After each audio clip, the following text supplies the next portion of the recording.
Այս տարվա առաջին եռամսյակում Հայաստանից արտահանումը նվազել է 61,8%-ով, որին հիմնականում նպաստել է ոսկու, արծաթի և պլատինի վերաարտահանման կտրուկ նվազումը, իսկ հայկական ծագման ապրանքների արտահանումն աճել է 14%-ով։ Ազգային ժողովի ֆինանսավարական և բյուջետային հարցերի մշտական հանձնաժողովի նիստում ներկայացվեց 2025 թվականի պետական բյուջեի առաջին եռամսյակի կատարման ընթացքի վերաբերյալ տեղեկանքը։ Առաջին եռամսյակում ապրանքների ներմուծումը նվազել է 47,7%-ով, որը նույնպես հիմնականում պայմանավորված է եղել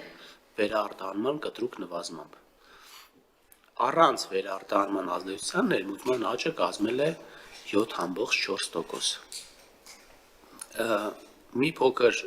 բացասական նորություն նա է, որ այցելած զբոսաշրջիկների թվականի անկում ունենք 11,3%-ով, որը հիմնականում պայմանավորված է Ռուսաստանի Դաշնությունից զբոսաշրջիկների թվականակի 22,5% նվազմամբ։ Առաջին եռամսյակում ոչ առևտրային բնույթի դրամական փոխանցումների զուտ ներհոսքն աճել է 20,4%-ով, որին 10,3%-ային կետով նպաստել է Ռուսաստանից, 8,6%-ային կետով ԱՄՆ-ից փոխանցումները։ 25 թվականի հունվար-մարտին տնտեսական ակտիվության ցուցանիշը աճել է 4,1%-ով, հիմնականում որը պայմանավորված է ծառայությունների աճով։ Մարտին տացը աճել է 3,7%-ով, փետրվարի նկատմամբ paragանալով 1,9%-ային կետով, ինչը հիմնականում պայմանավորված է արդյունաբերության նվազման տեմպի դանդաղմամբ։ Ոսկու գործոնի չեզոքացումից հետո մարտի տացի աճը կկազմեր 7,8% 3,7-ի փոխարեն, իսկ հունվար-մարտին 4,1-ի փոխարեն կլիներ 8%։ Այսինքն այս տարին սկսել ենք բավականին լավ զարգացումներով։ Պաշտոնապես գրանցված գործազուրկների թիվը շարունակում է նվազել, իսկ վարձու աշխատողների թիվն աճել, նշեց նախարարը, հավելելով, որ 5,4% է կազմում աշխատողների թվի ավելացումը։ Հունվար-մարտին անվանական աշխատավարձը աճել է 5,7%-ով։ Հիմնականում պայմանավորված առևտրի, կրթության, մշակող արդյունաբերության, ինչպես նաև վարչարարական և օժանդակ գործունեության ոլորտներում աշխատավարձերի աճով։ Իրական աշխատավարձը հունվար-մարտին 2,5% գնաճի պայմաններում աճել է 3,1%, ինչը ևս բավականին դրական ցուցանիշ է։ Առաջին եռամսյակի ընթացքում գնաճը որոշակի արագացել է, մոտ լինելով Կենտրոնական բանկի թիրախային 3% ցուցանիշին,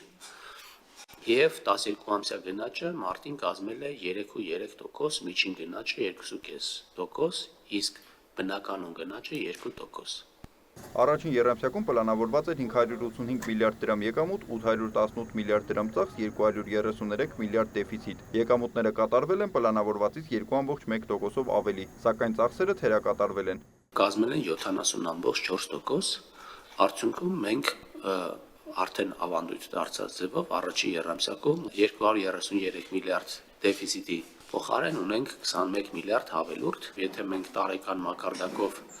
քիչ թե շատ բարելավել ենք մեր պլանավորման և կատարման արդյունքները, ապա եռամսյակային մակարդակով դեռ կարծում եմ, որ անելիքներ ունենք։ Ընթացիկ ծախսերի կատարողականը 84,6% է, կապիտալ ծախսերին է 32,9%։ Ընթացիկ ծախսերի շեղման կեսից ավելին բաժին է ընկել սոցիալական նպաստերին և կենսաթոշակներին, հիմնականում պայմանավորված կուտակային կենսաթոշակային համակարգի մասնակիցների հաշիվների կատարված հատկացումների, աշխատանքային կենսաթոշակների, սոցիալապես անապահով և հատուկ խմբերում ընդգրկվածներին բժշկական օգնության ծառայությունների, Լեռնային Ղարաբաղից բռնի տեղահանվածներին օժանդակելու համար աջակցության և առողջության առաջնային պահպանման բժշկական օգնության ծառայությունների ծախսերի կատարողականներով։ Ինչ վերաբերում է պետական պարտքին, 25 թվականի առաջին եռամսյակում դրամային արտահայտությամբ այն ավելացել է 4,4, իսկ դոլարային 5,8%-ով, կազմելով 13 միլիարդ 581 միլիոն դոլար։ 1%-ային կետով փոփոխություն ենք ունեցել ֆիքսված տոկոսով վարկերի մեջ և որոշակի փոփոխություն ենք ունեցել նաև ներքին արտաքին պարտքի հարաբերակցության մեջ, եթե նախորդ տարվա վերջում դա կազմում էր 52%, ապա եվրոբոնդի թողարկումից հետո այն նվազել է 50%-ի։ Նախարարի ներկայացրած տեղեկանքը հանձնաժողովն ի գիտություն է ընդունել։ Նիկոլայ Ավետիսյան, լուրեր։